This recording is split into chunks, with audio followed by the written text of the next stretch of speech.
हाय दोस्तों, कैसे हैं आप सभी। मैं डॉक्टर अनव्यास फिर से अपने यूट्यूब चैनल पर आप सभी का स्वागत कर रहा हूं और आशा कर रहा हूं सभी ठीक है, मस्त एंजॉय कर रहे हैं। फिफ्थ मोस्ट इंपॉर्टेंट क्वेश्चन पर मैं आ गया हूं। कौन से क्वेश्चन पे? फिफ्थ मोस्ट इंपॉर्टेंट क्वेश्चन पर मैं आ गया हूं। HRM का सब्जेक्ट चल रहा है, अंतिम प्रहार की सीरीज चल रही है। आइए देखते हैं फिफ्थ क्वेश्चन कौन सा है। बहुत ही सिंपल क्वेश्चन है। एम्प्लॉय सिलेक्शन के मेथड पूछ लिए हैं और प्रोसेस पूछ लिया है।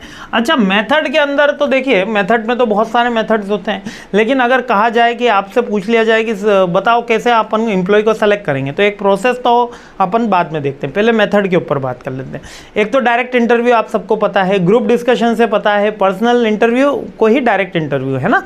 पर्सनल इंटरव्यू डायरेक्ट इंटरव्यू हो गया, इसके अलावा ग्रुप डिस्कशन हो गया, इसके अलावा रिटन टेस्ट हो गया, इसके अलावा फिजिकल टेस्ट हो गया, इसके अलावा साइकोलॉजिकल टेस्ट हो गया। ये ही याद रखना है। अगर कभी मेथड पूछ ले तो इसमें प्रिलिमिनरी इंटरव्यू भी हो गया, रिज्यूम से भी, कितनी बार रिज्यूम से भी इंटरव्यू हो जाता है, सिलेक्शन हो जाता है। जैसे कि मेरा तो डायरेक्ट, आप सबको स्टोरी पता ही है कि मेरे पिताजी जिस ऑर्गेनाइजेशन में थे, उसी पेरेंटल ऑर्गेनाइजेशन के अंदर मेरी फर्स्ट टाइम करियर की अपॉर्चुनिटी शुरुआत हुई और मैंने वैसे इंडस्ट्री में ज्वाइन करा था कि केवल रिज्यूम दिया गया था और इंटरव्यू हो गया था। तो और नेक्स्ट स्किल असेसमेंट में ही अपन आ जाएगा, कोई टेक्निकल टेस्ट हो गया या वर्क सैंपल टेस्ट हो गया।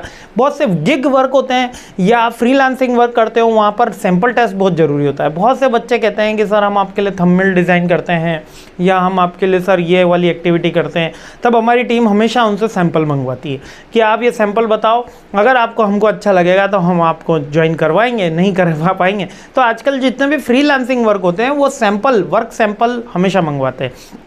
ठीक है, तो याद रखिएगा, अगर आप फ्रीलांसिंग वर्क करने का सोच रहे हैं, घोस्ट राइटिंग का सोच रहे हैं, तो सैंपल हमेशा स्ट्रांग होना चाहिए।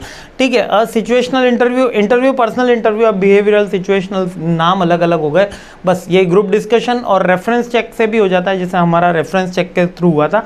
ये केवल मेथड हैं कि कैसे हम बंदों को सेलेक्ट करेंगे। Personal interview, group discussion, written test, physical test, psychological test अब हो सकता है, और रेफरेंसेस। बस यही याद रखने, 4-5 ही। लेकिन अगर मैं आपसे प्रोसेस पूछ लूँ कि भाई मेरे को किसी को सेलेक्ट करना है, कि कोई बताइए कि मैं किसी बच्चे को कैसे सेलेक्ट करेंगे, यदि तो सबसे पहले क्या होना चाहिए, मेरे को जॉब का डिस्क्रिप्शन और स्पेसिफिकेशन पता होनी चाहिए। उसके बाद मेरी एक नीड असाइन होगी कि भाई ये आइडेंटिफाई कि ये वाली पोजीशन है, एक अकाउंटेंट की पोजीशन है या एक वेब डेवलपर की पोजीशन है, वो असाइन होगी। उसके बाद मैं रिक्रूटमेंट निकालूंगा, यानी कॉल फॉर द जॉब करूंगा, और फिर सिलेक्शन की प्रोसेस स्टार्ट होगी। बहुत सी बुक के अंदर रिक्रूटमेंट सिलेक्शन सेम दिया होता है, लेकिन रिक्रूटमेंट का केवल मतलब कॉल फॉर द जॉब होता है। लेकिन अभी अपन ने on the job, of the job देखा ना, है ना। वो on the job, of the job, sorry, internal external, अभी इससे जस्ट प्रीवियस क्वेश्चन में देखा था, इंटरनल रिक्रूटमेंट, एक्सटर्नल रिक्रूटमेंट, है ना। तो बहुत सी बुक्स का वेरिएंट रहता है, लेकिन रिक्रूटमेंट का मतलब just call for the job होता है। बेस्ट पोजीशन के लिए बेस्ट एम्प्लॉय को अप्लाई करवाना कि आप आइए हमारे यहाँ पर अप्लाई करिए, इस जॉब पोजीशन खाली है, तो रिक्रूटमेंट कराना। इसके अलावा क्या होगा, फिर इतनी स्क्रीनिंग हो जाएगी, इस इनिशियल स्क्रीनिंग, जिसमें अपन रिज्यूम देख के, अपनी उस बंदे की क्वालिफिकेशन देख के, इंटरेस्ट देख के अपन उसको कॉल फॉर द इंटरव्यू होगा। अब इंटरव्यू लिया जाएगा, इंटरव्यू से पहले रिटन टेस्ट भी हो सकता है और GD भी हो सकता है। तो सबसे पहले रिटन टेस्ट, फिर GD, फिर इंटरव्यू, फिर लास्ट में अपन उसका बैकग्राउंड और रेफरेंस चेक करेंगे और फाइनल सिलेक्शन हो जाएगा। ठीक है, अब नट शेल के अंदर सबसे पहले क्या होगा, पोजीशन के लिए नीड अराइव होगी, फिर हम रिक्रूटमेंट करेंगे, फिर सिलेक्शन की प्रोसेस स्टार्ट होगी। उस प्रोसेस में सबसे पहले रिटन टेस्ट लिख लो, फिर ग्रुप डिस्कशन लिख लो, फिर पर्सनल इंटरव्यू लिख लो। पर्सनल इंटरव्यू के बाद हेल्थ चेकअप भी कर सकते हैं अपन, और फिर रेफरेंस चेक और फाइनल सिलेक्शन, यही होता है। और कहीं कहीं फिजिकल टेस्ट भी होता है, जैसे कि आर्मी हो गया, पुलिस हो गया, इन जॉब्स के अंदर।